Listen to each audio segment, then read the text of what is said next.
नमस्ते। अहिले तपाईँ हेर्दै हुनुहुन्छ ELX इङ्ग्लिस लर्निङ हब। आजको यस लेसनबाट अंग्रेजीको एउटा ठूलो समस्या समाधान हुँदैछ। के समस्या समाधान हुँदैछ भन्दा हेर्नुहोस् दुई खालको सेन्टेन्सहरू छन्। यसलाई अन्त्यसम्म हेर्नु होला।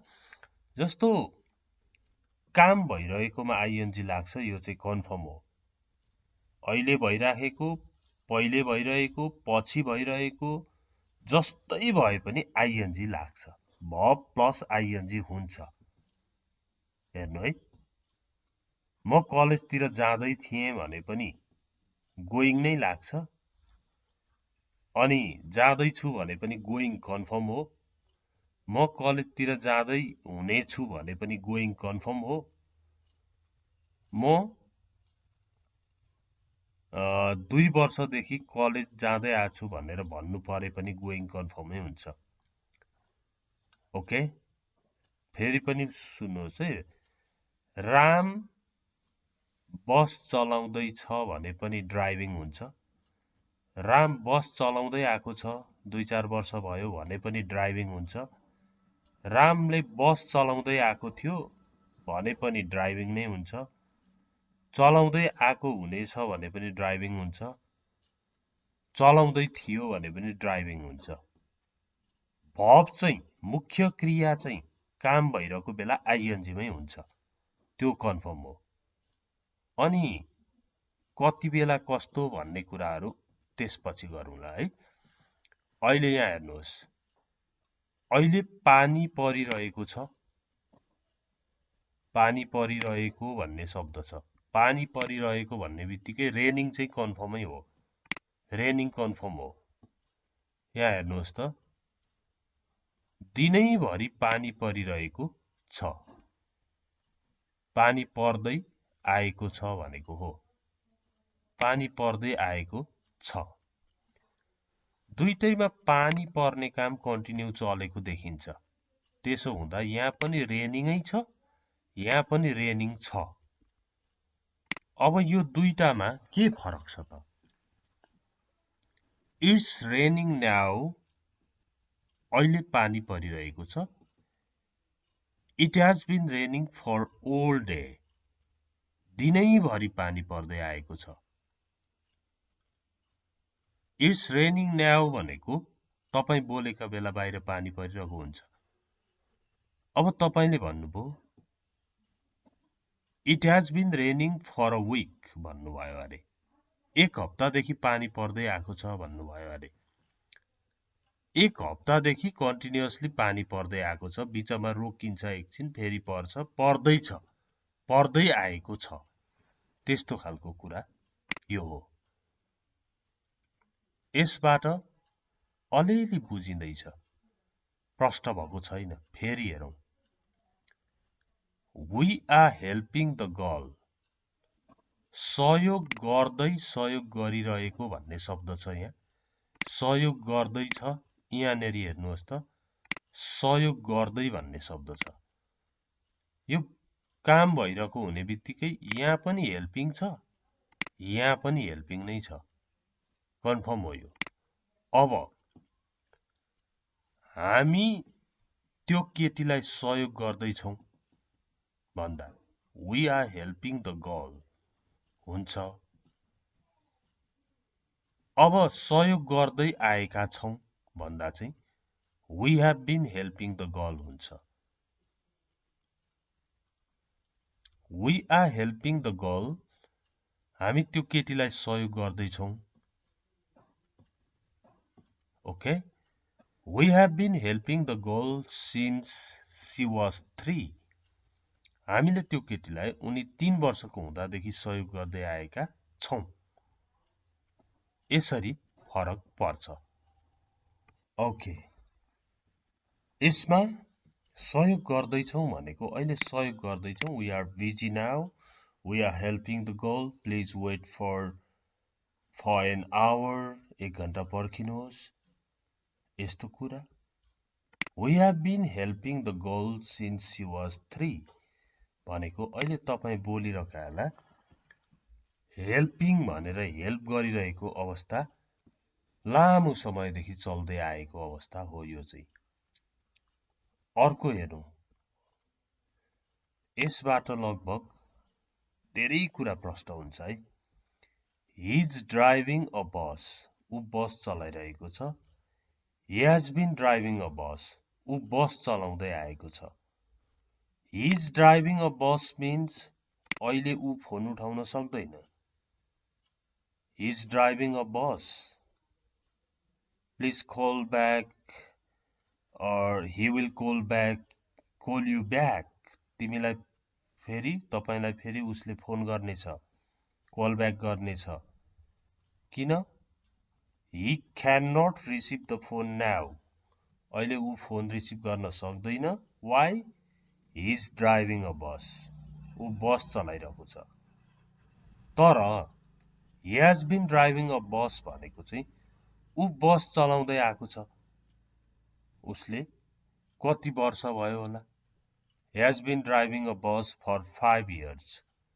ऊ 5 वर्षदेखि बस चलाउँदै आएको होला, 10 वर्षदेखि चलाउँदै आएको होला। त्यो कुरा यो प्रेजेन्ट पर्फेक्ट कन्टिन्युअस हो। यो प्रेजेन्ट कन्टिन्युअस हो। फरक छ। ल यहाँ हेर्नुहोस्, दे आर प्लेइङ चेस, तिनीहरू चेस खेल्दैछन्। They have been playing chess, तिनीहरू चेस खेल्दै आएका छन्। अब यस्तो दिउँसो 2 बजेदेखि since 2 PM for 2 hours 3 hours, since र फरको बारेमा त डिटेलमा भिडियोहरू मैले अपलोड गरिसकेको छु, आवश्यक पर्यो भने भन्नु होला है। दे आर प्लेइङ चेस भनेको यहाँनिर हेर्नुहोस्, चेस खेल्दै, खेल्दै भन्ने बित्तिकै प्लेइङ 100% हो। यहाँ पनि खेल्दै भन्ने छ, त्यसकारण प्लेइङ चाहिँ हुन्छ। यसरी बुझ्नु पर्यो। दे आर प्लेइङ चेस भनेको चेस खेल्दैछन्। They have been playing chess since 2 PM, तिनीहरू 2 बजेदेखि चेस खेल्दै आएका छन्। भनिरहेकै बेला खेलिरहेका हुन्छन्, खेलिरहेको अवस्था। अहिले एकछिन रेस्ट गरेका होलान्, चिया खाँदैछन् अहिले भने पनि यो भन्न सक्यो। अहिले तिनीहरू नि चिया पिइरहेका छन् है, चेस खेल्दैछन् 2 बजेदेखि। तपाईले कसैलाई भन्नुभयो भने दे आर ड्रिङ्किङ टी, तिनीहरू चिया पिउँदैछन् भन्नुहुन्छ। दे आर ह्याभिङ टी, चिया पिइरहेका छन् भन्नुहुन्छ। तर एज अ होल तिनीहरूको काम के छ त आज? They have been playing chess since 2 PM, तिनीहरू 2 बजेदेखि चेस खेल्दै आएका छन्। यहाँ फर लाउन मन लाग्यो भने यता आवर्स मिनिट्सहरूको कुरा आउँछ, पिरियड अफ टाइम आउँछ। यहाँ पोइन्ट अफ टाइम छ, त्यसकारण सिन्सको प्रयोग भएको हो। फेरि हेर्नुहोस्,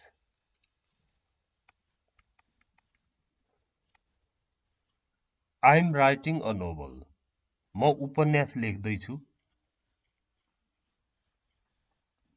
I have been writing a novel for 2 months, म 2 महिनादेखि उपन्यास लेख्दै आएको छु। होला बिसाउनुहुन्छ, सुत्नु पनि हुन्छ, उठ्नुहुन्छ, फेरि लेख्नुहुन्छ, बिचमा काहीँ डुल्न जानुहुन्छ। तर काम के चलिरहेको छ त? लामो समयदेखि नोभल लेख्ने काम त चलिरहेको छ नि त। फेरि त्यो हो यो प्रेजेन्ट पर्फेक्ट कन्टिन्युअस चाहिँ त्यस्तो हुन्छ। Ram is writing a drama, Ram, यो हटाइदिउँ है, राम नाटक लेख्दैछ। Ram is writing a drama, don't disturb him, don't disturb Ram, रामलाई डिस्टर्ब नगर। He is writing a drama, ऊ नाटक लेखिरहेको छ, बिग्रिन सक्छ त्यो लेखिरहेको अवस्था। यो लामो समयदेखि उसले नाटक लेख्दै आएको अवस्था, लामो नाटक लेख्न त 8-10 वर्ष लाग्न सक्छ। Ram has been writing a drama for 2 years. Ram 2 वर्षदेखि नाटक लेख्दै आएको छ। तर लेख्दै भन्ने बित्तिकै यहाँ पनि भबमा आइएनजी छ, यहाँ पनि आइएनजी छ। यो कुरा बुझ्ने हुनुपर्छ। राम नाटक लेख्दै थियो भन्नुभयो भने राइटिङ चाहिँ बिग्रिँदैन, बरु यहाँनेरि वाच हुन्छ, त्यति फरक हो। लेख्दै भन्ने बित्तिकै राइटिङ कन्फर्म हो। लेख्दै हुनेछ भन्नुभयो भने विल बी हुन्छ, तर राइटिङ चाहिँ राइटिङै हुन्छ है। मेन भब एकदमै सिधा बाटोमा हिँड्छ। बाटो बङ्ग्याउने ओर्ने कसले गर्छ? हेल्पिङ भबले गर्छ। अब यसमा हेर्नुहोस् त, how long have you been working in this company? तपाईँ यो कम्पनीमा कहिलेदेखि काम गर्दै आउनुभएको छ? I have been working in this company for 5 years. म यस कम्पनीमा यहाँ भनेको रहेछ। I have been working here for 5 years. म यहाँ 5 वर्षदेखि काम गर्दै आएको छु। ओके, यसरी आजको भिडियोबाट काम भइरहेकोमा आइएनजी चाहिँ लाग्दो रहेछ र अहिले बोलेकै बेला हुँदा इजेमा आर प्लस भबमा आइएनजी। अब काम चाहिँ चलिरहेको, पहिल्यै सुरु भएको चलिरहेको हुँदा चाहिँ सब्जेक्ट पछाडि ह्याभ अथवा ह्याज आउँछ, अनि बिन आउँछ, अनि फेरि भबमा आइएनजी लाग्छ। जस्तो तिनीहरूले फुल रोपिरहेका छन् भन्दा चाहिँ they are planting the flowers हुन्छ। तिनीहरू फुल रोप्दै आएको छन् 2-4 घण्टा भयो भन्नु पर्यो भने चाहिँ they have been planting the flowers हुन्छ। हरिले घर पेन्टिङ गर्दैछ है। अब हरि कहाँ छ भनेर कोहीले सोध्यो भने ऊ घर पेन्टिङ गर्दैछ भन्दा चाहिँ he is painting the house भन्नु पर्यो। अनि अचेल हरि के गर्दैछौ भन्दाखेरि चाहिँ he has been painting the house, ऊ घर पेन्टिङ गर्दै आछ। For 3 days, for 5 days, for a week, ऊ 1 हप्तादेखि घर पेन्टिङ गर्दै आएको छ भनिन्छ। राम्रोसँगले कुरा बुझ्नुहोस्, अत्यन्तै सरल तवरले अङ्ग्रेजी बोल्ने लेख्ने हुन सकिन्छ। Okay, thanks for watching this video. Please don't forget to share this video to your friends, like and comment. Have a good day.